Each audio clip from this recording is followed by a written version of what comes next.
Welcome home. We are WNST, AM 1570, Towson, Baltimore. We are Baltimore positive. It is football season. The Ravens are 0-1. We're going to begin 1-0 next Tuesday. We're going to be at the Beaumont in Catonsville doing the Maryland Crab Cake Tour presented by the Maryland Lottery. We have some new sponsors around here, including our friends at GBMC.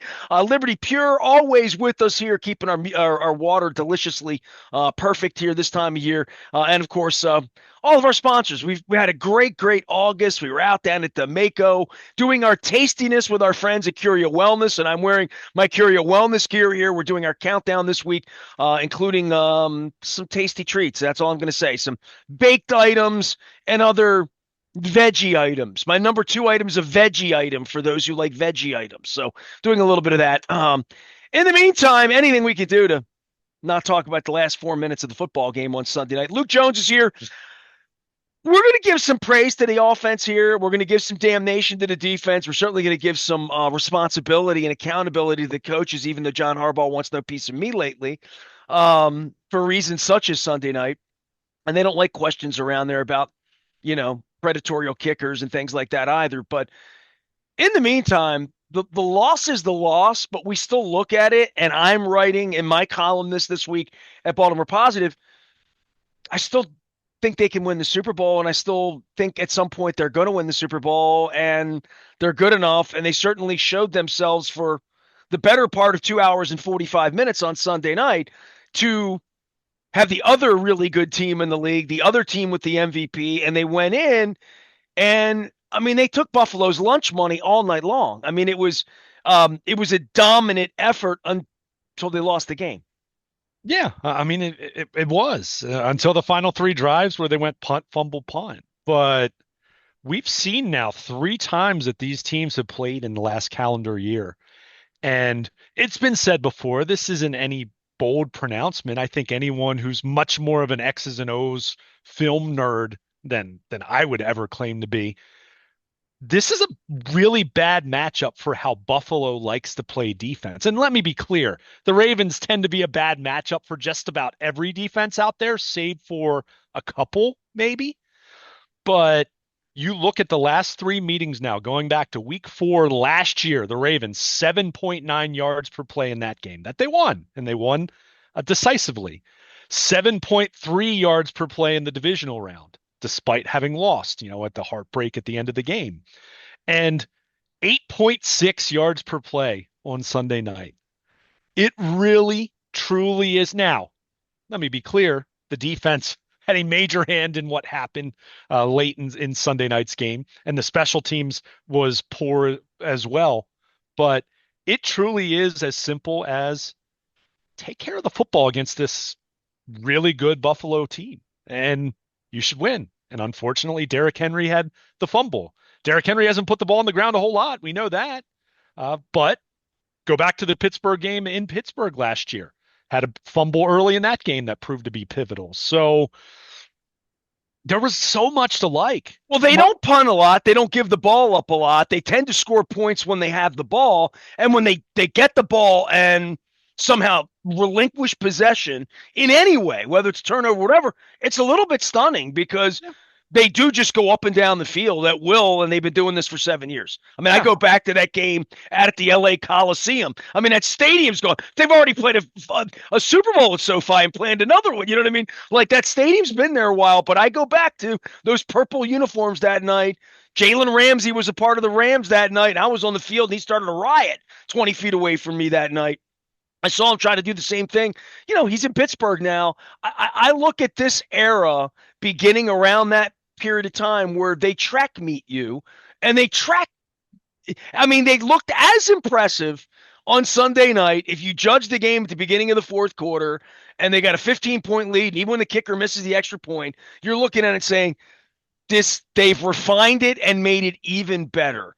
when they're pulling Ronnie Stanley and Linderbaum out or whomever they would pull out to blow up the left side of the line and take out. I mean, Ronnie Stanley's taking on cornerbacks out there, pancaking them, and you got Derrick Henry coming down your neck, and the entire rest of the offensive line's moving right, including the fastest man on the planet, Lamar Jackson, who might keep the football. I mean, just on a play-by-play basis, the things that go through the minds of safeties and linebackers and where their hips are and what their reads are and what feet are doing, hands are doing at the speed of light. And you're either going to get Lamar or Derrick Henry or Zay Flowers running past you. Pick your poison. Yeah, well, and I think what was kind of lost in how great the offense played until their final three drives and what happened in the final 5 minutes was they did that without two very important pieces to their offense on Sunday night. There was no Isaiah Likely, and we know what kind of weapon he's become for Lamar Jackson to the point where we're all wondering prior to him having foot surgery back in late July of whether he was going to overtake Mark Andrews or not for the number one tight end. You know, and obviously they're on the field a whole lot together, so that's a little bit of a ceremonial thing than anything, but also understanding that they're both in contract years. So they didn't have Zay Flowers on the field, and they had an elevated practice squad tight end in Zaire Mitchell-Payton lining up in the Pat Ricard role. He was playing fullback. And yeah, so who's the guy with two names? I said the same thing, right? Yeah, and Derrick Henry still averaged 9.4 yards per carry. And I made mention, I want to go back to it for a moment because I mentioned it, but I didn't really explain myself.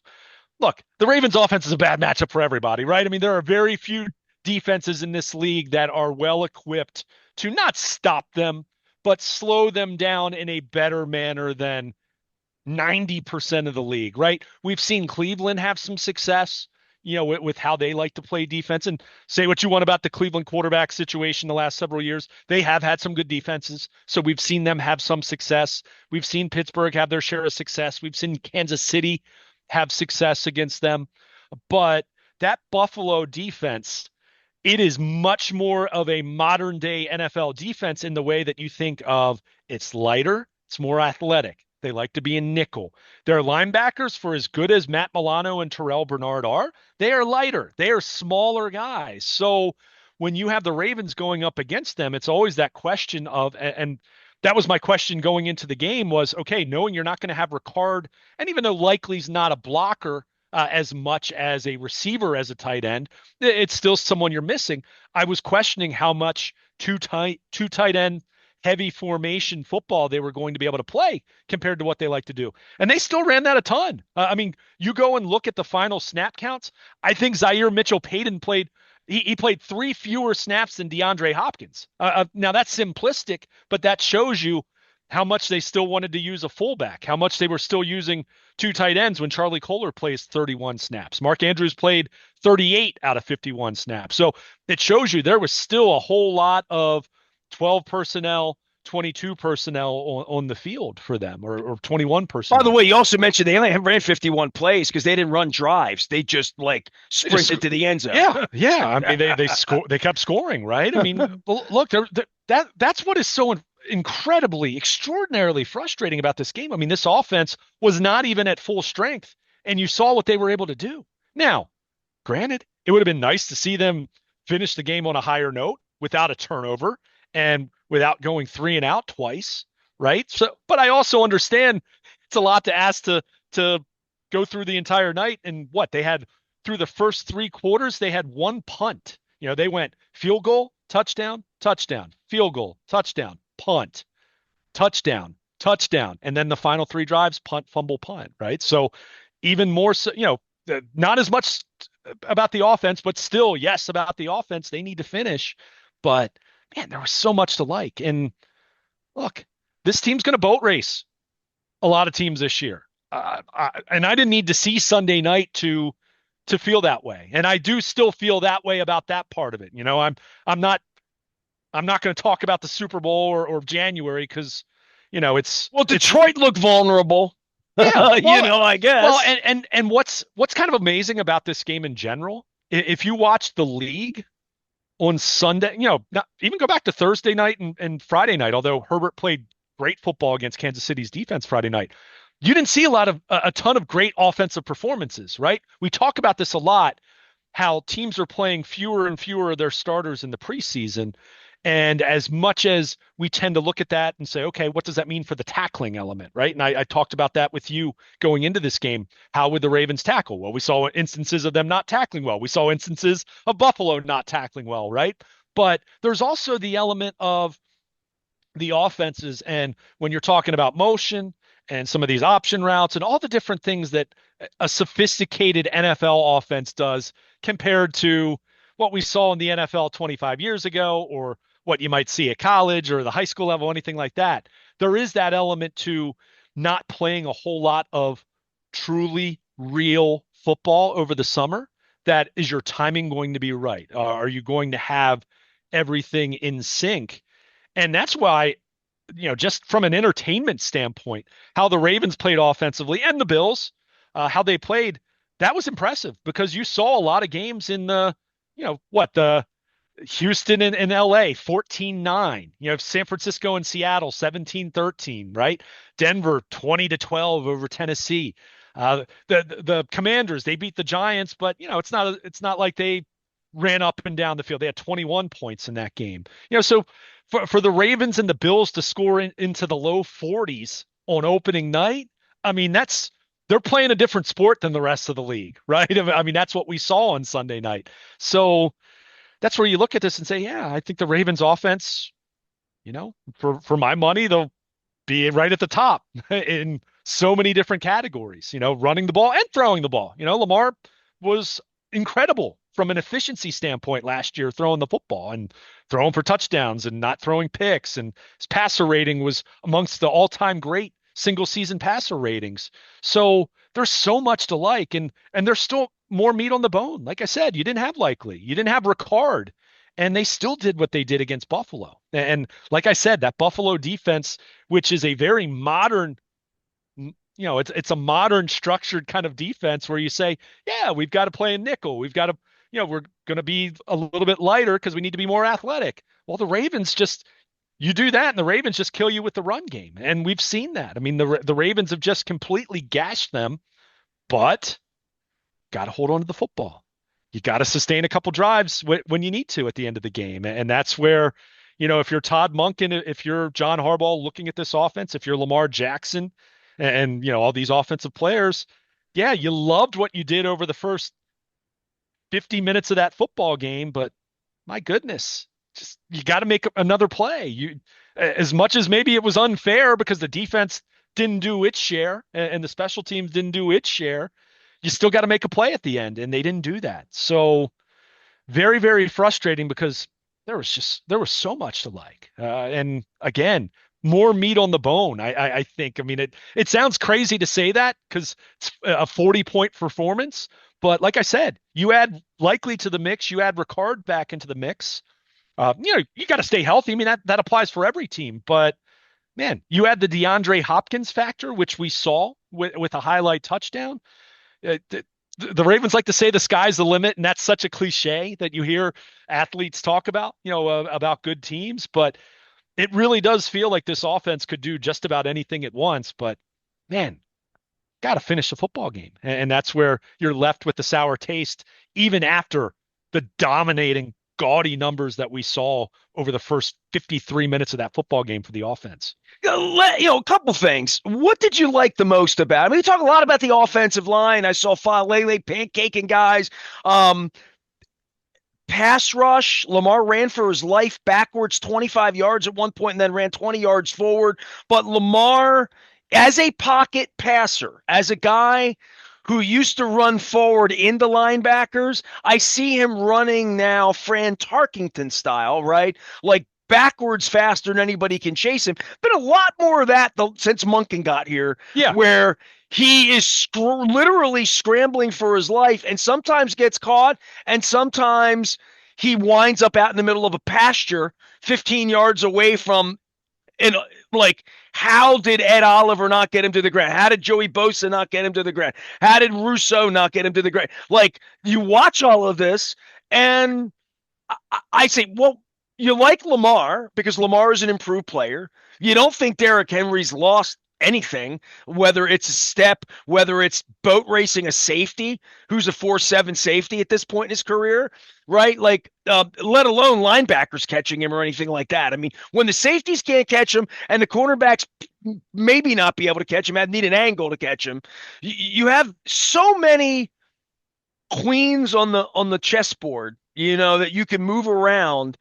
And I look at it and say, what do you fix on the offense? And what do you really fix in those last three drives other than fumbling? Obviously, that's something that just can't happen. But Yeah. even then, like, you had 4 plays to get 10 yards to keep the ball and win the game, and you punted on one of them. And you took Derrick Henry off the field in another one. So, I mean, part of it's strategic, and are we in base? Are we in 12? What are we going to put out on the field in what circumstance and down and distance? But on a one-by-one basis, if you're going to rank and look at these guys, nobody needs to get benched. No, I mean, We're not at Marcus Williams, or you know what I mean? We're not at that place, right? no, I mean, and obviously we'll get to the defense with another conversation, but you look at this offense. Look, I would still say most of Derrick Henry's best work is still on the outside runs, right? So, you can all they can always And get a their little, misdirection. You have the yeah, line going one sure. way, Lamar going one So way, and the ball going the other. Like, that is their offense. I mean, literally. sure, sure. So you could still say, okay, running between the tackles, that's and it's not like they can't do that. Let me be clear, right? I mean, we're talking about the best rushing attack in the NFL, maybe the best rushing attack in NFL history when you look at what this is fully capable of being. Well, And your buddy Aaron Schatz would come on and could make a story about that. yeah, I mean, and that's without, that's with not even talking about Justice Hill. Keaton Mitchell was a healthy scratch, and I think that was much more of a special teams decision because Ali does so much on special teams, and you can only have so many running backs active. But there's, like I said, there's more meat on the bone in that way. But yeah, they're between their interior offensive line, and the guards specifically can still be better. As I pointed out to you when we were kind of breaking down that final drive that they had, that Derrick Henry run on first down. Go back and look at that play. What really blew that up was Ed Oliver pushing Andrew Voorhees back about 2 yards, and that eliminated any chance of Derrick Henry getting anything decent on that first down run. So there was an example of that. Certainly the play calling. I mean, Monken should be second guessed for that, right? I mean, there even if you even go back to think back to the crazy scramble and then Henry's touchdown. Even then, I think everyone was asking, why did the Ravens come out throwing on the first couple plays of that drive, right? I mean, it got to third down and or I guess, Lamar, with his scramble, you're kind of asking those first couple plays of that drive, why are you got a two-score lead here in the fourth quarter? Why are you dropping back to throw? And then Lamar scrambles and does a special thing, and then Henry runs for a touchdown at that point. So I was even questioning it there, even though obviously it worked out very, very well with that drive. But I mean, you just look at that last drive and you just say, how do you not give it to Derrick Henry twice? Or even if you're not going to give it to Derrick Henry on second down, why are you taking him off the field and eliminating that possibility for Buffalo's coordinator and their defensive players looking at that. So, you're always going to second guess play calls. And let me be clear about that. I mean, Todd Monken had a great day, a great night overall. This offense had an extraordinary night overall. They scored 40 points, right? I mean, how many times in the history of this franchise have they scored more than 30, let's say, and lost football games? Not many. You probably have to go back to like the 96 Ravens, right? With Vinny chucking it all over the field. But the Ravens defense having Ray Lewis and, one or two other decent players, and that's it. They couldn't stop anybody that inaugural season as we're now celebrating the 30th season. But man, you scored 40 points. Buffalo doesn't have the best defense in the league. And like I said, on paper, I do think the Ravens are a brutal matchup for how the Bills really like to play defensively. But that said, the Ravens are a brutal matchup for everyone, save for a couple teams in the league, that Well, if you go do a back better to, job to against them. 50 weeks ago, whenever it was where they just kicked the Bills' ass, the weight differential would look like a heavyweight and a welterweight, right? Like literally just the Ravens ran them over like they did on Sunday night. It was a very similar sort of beatdown for the first 52 minutes of it. Yeah, no question. I mean, Ed Oliver's a heck of a football player. Don't get me wrong, and he made some plays. I mean, like I said, I mean, I mean, he had the forced fumble. I mean, right? I think it was Oliver who stripped that. Oh, yeah. He's the Yeah, one that punched the ball yeah. in. So he's a great player, but you just look at him just as one example. He's 287 pounds. You look at Bernard and Matt Milano. I mean, these are smaller tight ends, right? 230-pound linebackers. Yeah. Terrell Bernard is 224 pounds. He's listed at that. And generally, these guys tend to be a few pounds lighter than what they're listed as, unless you're talking about the fat defensive tackles, right? Then you say, well, but yeah, you just look at that, and it's why I'm not surprised that the Ravens ran the ball the way they did. And the one thing I'll give Buffalo credit in the playoff game was they did a decent enough job on Derrick Henry in that game that it wasn't the overwhelming storyline of the offense, right? I mean, Lamar had to do more through the air. They had to find other ways to move the ball, and they did. I mean, their offense moved the ball extremely well in that January game. They didn't take care of it, right? It was 3 turnovers. But this was much more like the week 4 meeting last year in the sense that, I mean, you look at Lamar, he had 19 pass attempts. They had one receiver with more than 2 catches. Why? It's because Derrick Henry had 169 yards rushing on 18 carries. You mentioned Lamar, and it's an astute observation. Yeah, there weren't. Lamar carried the ball 6 times. What? Maybe two of those were designed runs, right? I mean, the others were scrambles. And Lamar, to your point, he is at a point, and it's really trended that way big time the last couple years. Certainly in 23, but more so last year, and what we saw on Sunday night. Yeah, Lamar's in a position where he'll run around, he'll run around, he'll run around. And you made mention of facing pressure. There are also times when Lamar is actually the one responsible for the pressure because he holds on to the ball longer. But it works, right? It works to a phenomenal level. Until you make a mistake. Now, Lamar didn't turn the ball over on Sunday night, and he does such a great job taking care of the ball. That's why it was so, you realize the last two turnover games that Lamar Jackson has had. So 2 turnovers in a game, not 4 or 5, or just 2. 2 turnovers in a game are the Ravens' last 2 playoff losses.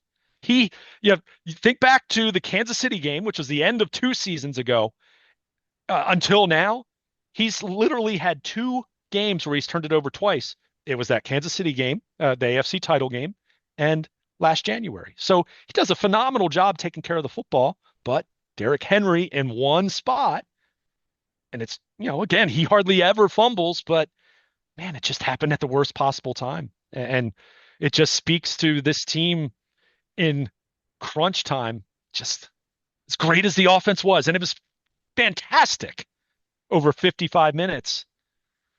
I mean, you got to do something there.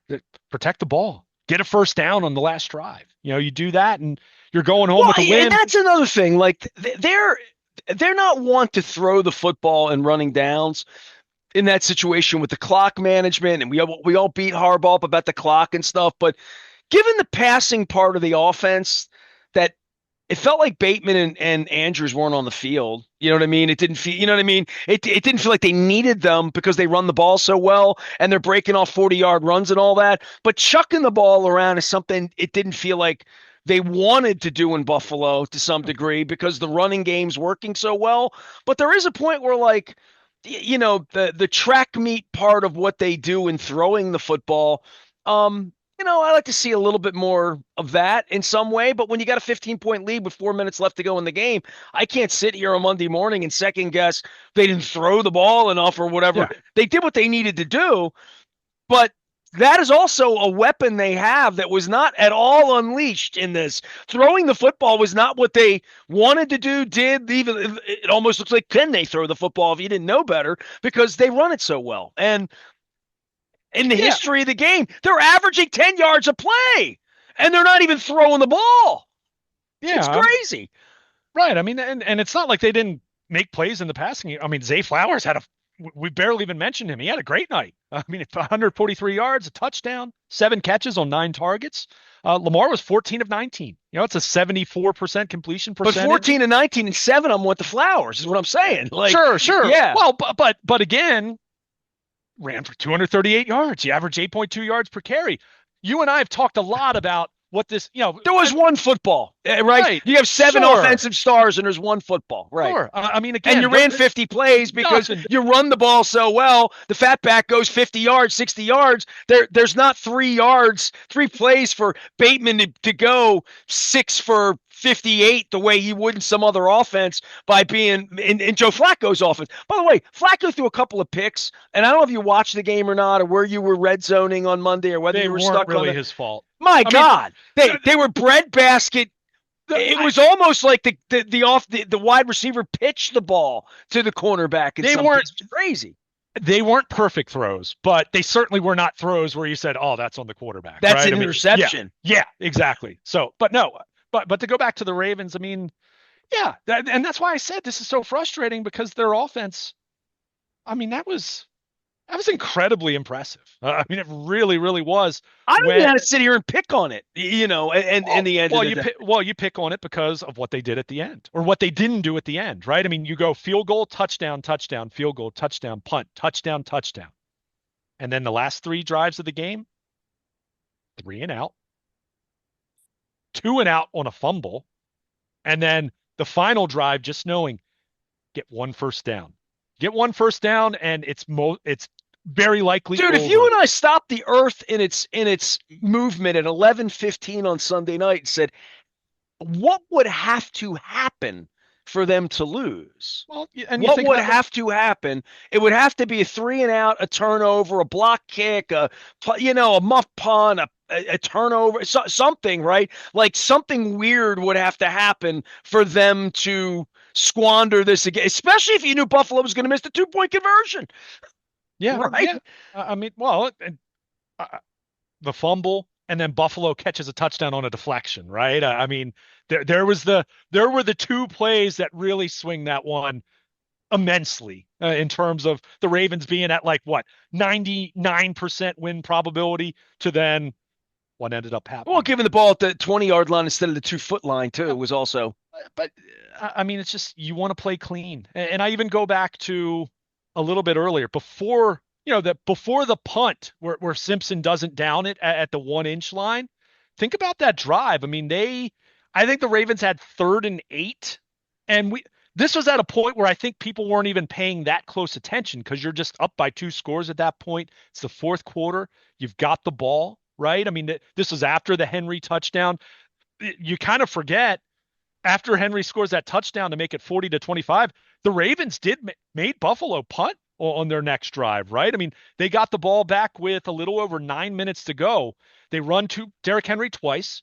Buffalo stops him. It's 3rd and 8. And then Tylan Wallace commits a false start right there. Now, at the time, you're saying, oh, that's no big deal. Well, 3rd and 13, Lamar completes a pass to Zay Flowers for 9 yards, right? That 9 yard completion, and obviously down and distance changes and all that. So it's not a perfect comparison, but there's the difference right there of moving the chains. And let me correct myself. That was a 9 yard completion, but Buffalo declined it because Zay Flowers went forward motion. It was illegal motion. So on 3rd down, back-to-back plays there where you have a chance, and I get it. It doesn't feel big at that time because you're up 40-25 and there's under 8 minutes to go at that point in time. But those are back-to-back plays where you committed a penalty when, man, you see how the end of that game plays out. If you get a couple first downs there, might be a very different end of the game at that point. So it all adds up. All of these little things. And the Ravens, look, even with how well they were playing and even with the fact that they were leading 40-25, you can go back and find little things sprinkled throughout the night that you need to be better. And let me be clear, if the Ravens won that game, the coaches would still be going over the little things with players, whether it's, you know, they at the end of the half, remember they ran the play before the 2-minute warning where you kind of looked at that and said, you could have just taken that down. Well, Buffalo ended up having a couple extra seconds to kick a field goal at the end of the first half. So, and let me be clear, when I'm going through all of this, every team in the league has this kind of stuff. Even Kansas City will have plays over the course of the night where you want it back, right? A penalty here, a penalty there, a play call here, a play call there. Someone doesn't execute a play the right way. A coverage isn't played the right way. So, it sounds nitpicky, and quite frankly, it is. But when you have a lot of little things that then add up to a monumental collapse, like what we witnessed over the final 5 minutes, then yeah, you go back and look at everything because we'll focus on a couple of the biggest plays that happened late, but there were 20 or 25 plays over the course of the night on either side of the football that you could point to and say, man, that really had an impact. I mean, we mentioned it with Buffalo. I mean, multiple failed 2-point conversions. I mean, another weird thing, it ended up not mattering, but how about on the 2-point conversion when Kyle Hamilton picks off the pass and then laterals it back to Kyle Van Noy in the end zone? If the Ravens don't bring that ball out there, that's a 1-point safety for Buffalo. I mean, think about that. I mean, it didn't happen, and credit Van Noy for getting out of the end zone and just Yeah, saying, well, okay, some of it's just sort of knowing the rules and stuff, and Trenton that was Simpson on the line, and just little things, man. They're yeah, little things in the first game of the season. and it is, and again, every team has little things. I don't want to make this sound like this is exclusive to the Ravens, but when you are going up against the other very best teams, we talked about this 2 years ago in the aftermath of losing to Kansas City. Think of the little things the Ravens didn't do well in that game compared to the Chiefs, who put together 2 touchdown drives and kind of sort of sat on the ball after that until the end of the first half when the Ravens had a couple penalties and Kansas City got a cheap 3, right? Kansas City got a first down at the very end of the game when they needed it. And you think about the things the Ravens didn't do well, fumbling and going across the goal line if you're Zay Flowers, and some critical penalties for the defense, and Lamar turning it over. And so when you have the kind of football team that this team has the potential to be, and it's not even potential, they did it for 55 minutes on Sunday night. And then you go back and look at those little things. It's just like, gosh, these are the things that are contributing to you really beating yourselves as much as anything. And again, Buffalo made plays. I don't want to make it sound like they don't deserve a heck of a lot of credit, but my gosh, just this team's, I've called it a master class in self-destruction too many times.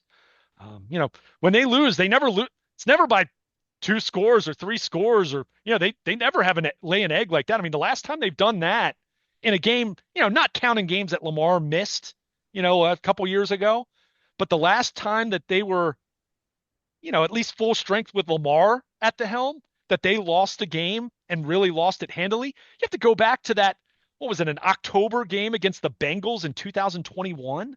I mean, seriously, that's how long it's been. When they lose, it's these inexplicable, mind-numbing, pull your hair out, excruciating self-destruction, right? I mean, it's really what it is. And it's just, gosh, it's like I said, when are they going to learn? I mean, this game, look, it's one game. And like I said, who knows? Maybe they'll go 16-1. I have no idea. Guessing probably not, but I don't think they're going to lose many football games because there are very few teams in the league that can really hang with them. But Sunday night, it still goes back to, are you going to do the little things well? Are you going to take care of the football? Are you going to play smart? Are you going to limit the mistakes in crunch time? And, this is the latest example of Lucy pulling the ball away from Charlie Brown. I mean, it's just, for as much as Kansas City has work to do with how underwhelming their week 1 performance was, I'm sure Andy Reid and those guys were watching that game Sunday night and thinking to themselves, same old Baltimore, same old Ravens, right? I mean, it's Buffalo. They win and they're happy and all that. And they're thinking, man, we got to play better. We don't want to be in a position where we're down 15, but same old Ravens, right? I mean, it's incredibly frustrating because you see what this offense looks like. We'll get to the defense, but you see how incredible this offense was and can be, but man, you got to finish. And I can't give the offense a pass for what happened at the end of that football game. Luke Jones is here. I am here. We will both be here all week long. We will be going to Cleveland this week to preview the Browns, who almost beat the Bengals, and Flacco played well enough to win. Burrow's 1-0. The Steelers have now won with Aaron Rodgers, and the Ravens did what they did on Sunday night, which we'll continue to discuss. We haven't talked a lot about the defense. We talked a little bit about the kicking game, certainly talked about coaching and strategy late in the games. He is Luke. You can follow his work out at Baltimore. Luke, you can follow both of our work and also stay on the WNST Tech Service, brought to you by Cole Roofing and Gordian Energy. If you're on that, you know how good it is. And any breaking news, including 8 2/3 of no-hit baseball on Saturday night. They did play some baseball around here this week. Alan McCallum and I had a long chat about Davey Johnson's impact on the Orioles. Alan did the job that Luke has done for almost 2 decades now here at WNST, because we've been around for 27 years. But when we were born in 98, Davey Johnson had just been run off along with John Miller and Eddie Murray and Mike Messina and everybody else that came back on Saturday night. And we witnessed that as well. So a little baseball mixed in with our football here. We're going to mix some crab cakes in as well. Maryland Crab Cake Tour is next Tuesday at the Beaumont in Catonsville. Really looking forward to that because they have a great crab cake, but they also have that delicious fried lobster. My wife thinks it should be a lamb chop tour because the lamb chops are so delicious at the Beaumont. So we're looking forward to getting back out to Catonsville, seeing Evan Brown and Tatro and our friends out there, one of our favorite restaurants right at Frederick Road. Our friends at GBMC have sponsored our hotline. I've been doing some men's health and awareness. I wrote this down because I was away for a couple days last week. I wrote down that this is the week I have to call GBMC. I have to get my checkup, my male checkup, and I also have to get my colonoscopy. And so I'm going to have to make some appointments. We're going to be doing that with GBMC as we educate ourselves as well. Our friends at Curio Wellness have been educating us about the cannabis space for a long time. It is tastiness. It is our 27th anniversary. This is the final week of the countdown. This is the top 7. I know there are no buffalo wings on it this week, but there might be some meatballs and some peach cake. Might even, I don't know, might be some pizza pie and some cheesesteaks. He is Luke. I am Nestor. The Ravens are still 0-1. We're doing purple therapy. It's our 27th year of doing that. I'm Nestor. We are WNST, AM 1570, Towson, Baltimore, and we never stop talking. Baltimore positive. Stay with us.